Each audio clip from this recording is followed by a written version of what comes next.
Hi everyone, and welcome to Free Range Diva, where you will find helpful information to enhance your beauty and wellness routines. We're going to be talking about food today, sort of. I want to share with you my pantry staples. In particular, the pantry staples that I rely on to get easy, quick meals onto the table for me and my mother. I would say that I cook about 80 to 85% of our meals from scratch, totally homemade. I would also say that as far as my meal plan, I follow the traditional diet as ascribed to by Weston A. Price, but I would say that I'm probably about 80%, and the rest is just, healthy, nutritious food. It may not exactly fit that eating plan, but no matter what I make, I'm always making it with the idea of maximum nutrition for the effort that you're putting into making your meals. So this is going to be staples that will allow you to make meals that have maximum nutrition, but with minimum effort required. All right, pantry staples, dry goods for easy meals, coming right up. Okay, so I'm going to start with flours. We'll start with baking because I do a lot of that. And yeah, I'm kind of excessive when it comes to flours, but I'll start with my workhorse flour, and that's going to be with this sprouted whole wheat flour.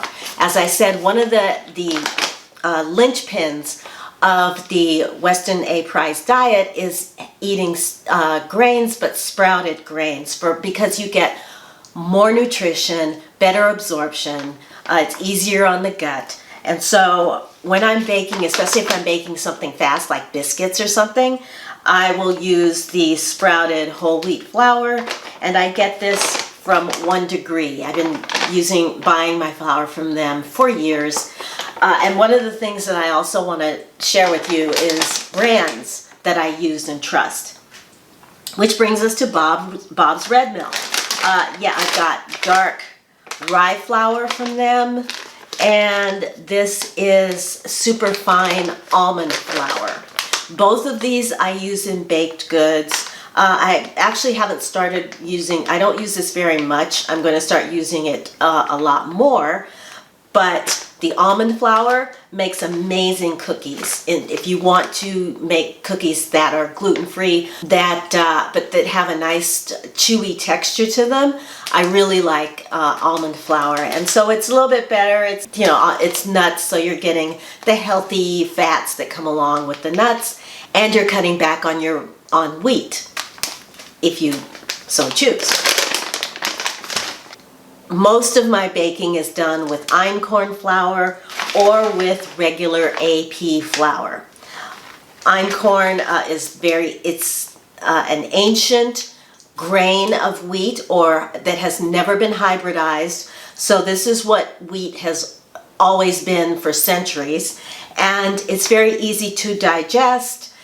This is the all-purpose, but you can get einkorn in whole wheat or bread flour, but I go with the all-purpose. And I've been baking bread, and it has a bit of a learning curve when you're going from, say, all-purpose flour, regular straight all-purpose flour, to einkorn. There is a bit of a learning curve, but so I'm still working on that. However, this makes a delicious bread, especially if you just want like a sandwich bread or something. The flavor is just really, really good. Finally, there's always going to be a purpose in my kitchen for all-purpose flour. So that's what this is. This is unbleached. I always get the unbleached and use it if I want to make like a fluffy biscuit or a cake or something, then I'll turn to this. I forgot about oat flour, which I use a lot. You'll love it in quick breads and muffins. Before I move off baking completely, I want to say a brief word about the leaveners that I use, because I make my own baking powder. And it's really easy. It's 2 parts cream of tartar, 1 part baking soda, 1 part starch, and my starch of choice is arrowroot. I always use arrowroot.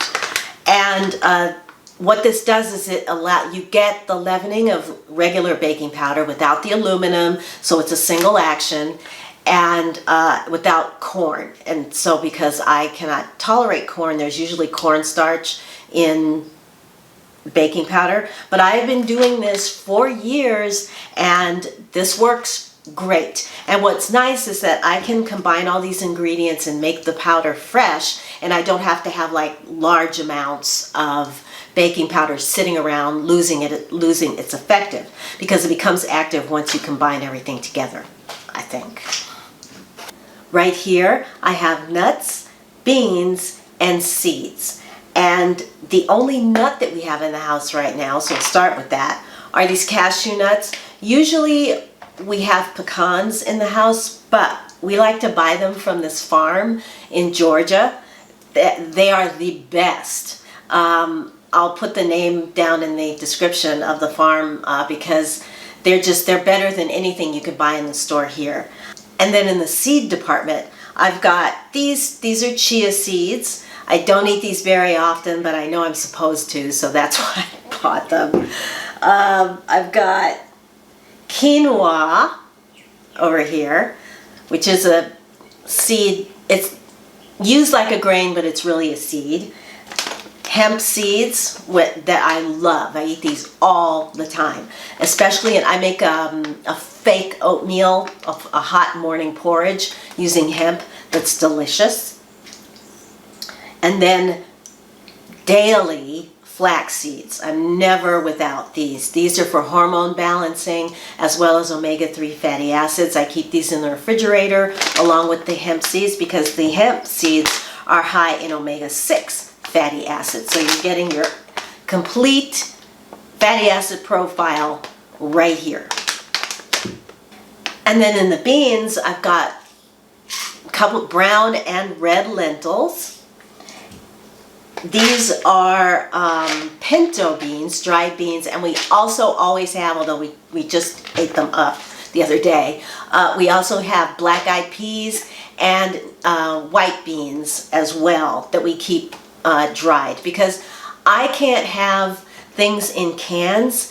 Either the lining is BPA lining, or if it's not a BPA lining, it's a corn lining. So I never know until I open it if the can if it has a lining at all. If it doesn't have a lining, then it's fine for me. But it's just, rather than trying to like figure out what brands I can eat and what I can't, I just keep dried beans, and they can sit on the shelf forever, and you don't have to worry about them going bad. And these ones are, you can't see, garbanzo beans, which is another one that I like to put. I make a Mediterranean chicken, it's actually a Moroccan tagine type chicken dish, and I put garbanzo beans in those. So we do eat a lot of beans around here, mainly as a side dish. And I almost forgot, the other grain that we eat a lot of is basmati rice. And so this is sprouted brown basmati rice. Again, sprouted for digestion. It doesn't cook, it doesn't take any longer than regular old white rice to cook it. And I think it tastes a lot better. And again, it's easier on your digestion, so no bloating and no... With me, rice can kind of bind things up.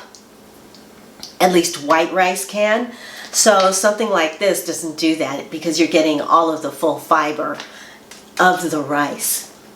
For canned items, for example, I will just try and make whatever it is that would normally be in a can, I would make it here at home. So for example, last night I roasted a pumpkin, and I haven't done it yet, but today, after I'm done filming, I'm going to puree it into pumpkin puree, and then I'll use that in things like, we don't eat a lot of pasta, but I saw this, and I'm definitely going to try it with a pumpkin pasta sauce on it, and that's this fusilli pasta made from chickpeas that I got from Trader Joe's. So that's the kind of thing. So I'm gonna that'll probably be my dinner tonight. I will have I'm gonna try making like a creamy pumpkin, maybe a curry, or maybe not. Maybe I'll just do a straight up regular like nutmeg and cinnamon kind of spiced pumpkin sauce and have it over pasta. So I'll put in the comments how that went.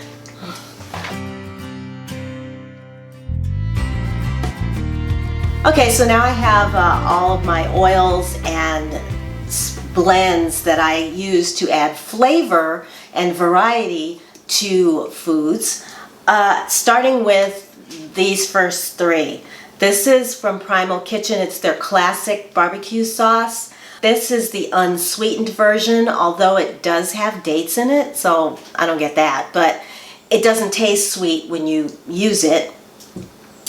And this is so easy. You can just, like, I will season some chicken. Like, let's say I'm making chicken. I will season it with paprika and cumin and celery seed, you know, so it has kind of a barbecue flavor. Cook it, and then in the last half hour, put this on, and it is just like you took it off the grill. It is so good. It is this barbecue sauce. Also, their ranch dressing is amazing. This is their avocado ranch dressing, so that's the only oil that's in here. And then I love sandwiches, and so my mayo of choice is Primal Kitchen's avocado mayo. So avocado oil, and no added sugar, okay, from Primal Kitchen. And then I always have olive oil. That's my primary cooking oil. This one I just happened to see from Red Island, an Australian extra virgin olive oil, so I got it just to try it out. It's great. It's delicious. And then I'll usually have some kind of a flavorless oil that I can put on high heat. I'm out at the moment, but it's either going to be grapeseed oil or sunflower oil. And then always have raw apple cider vinegar, especially for dressings, like if you want to make your own dressing with olive oil and vinaigrette. This is great for that, as is this balsamic vinegar. And this one I get from Vitacost. It's their private selection that is from Modena, and this is the best. It's not that expensive, but it's very thick and it's sweet, just like a real balsamic vinegar. And then finally, this is unusual. Not everyone's going to have this. I can't have soy sauce because there's corn in it, but I can have liquid aminos, and that's what these are. These come from, these are a soy protein seasoning, so it's basically the same as soy sauce without the extra stuff in it that contains corn, without the additives. This one says this is vegetable protein from soybeans and water. So, and it tastes great. So those are my primary seasonings. I'm not going to go through my whole cabinet of seasonings because we'd be here all day, but I do want to single out a couple of things. Hold on. The only salt that I'm using these days is the real salt from Redmond. Don't have to worry about any kind of microplastics in your salt, especially in sea salt, when you use this. This one is microplastic free. My pepper is always white pepper because my stomach tends to get, it doesn't like black pepper. It irritates it. So I will use black pepper sparingly, like as a finishing thing, like if I'm having a creamy pasta, for example, which I haven't had in years, but if I am, then I'll put black pepper on top. But otherwise, just for general cooking, it's always white pepper. Last night, in addition to making a pumpkin, roasting up a pumpkin, I scraped out the seeds and I roasted those as well, and I seasoned them with this everything but the bagel seasoning from Trader Joe's. Obviously this originated with Trader Joe's, but now I think everybody's got this similar everything but the bagel seasoning. Sea salt, garlic, onion. I mean, you can't, it's just anything you put this on, it's going to taste really good. So I put it on the pumpkin seeds and roasted them, and there they are. And they are just really delicious. And then finally, the last thing that I wanted to share with you that you may or may not have, actually, one more thing. Another spice that you may or may not have that I absolutely love, and that is this sumac spice. I used this the other night. I roasted carrots, seasoned them with olive oil, salt, pepper, cumin, and this. unbelievable. This is kind of a woody citrus. It's a Middle Eastern spice.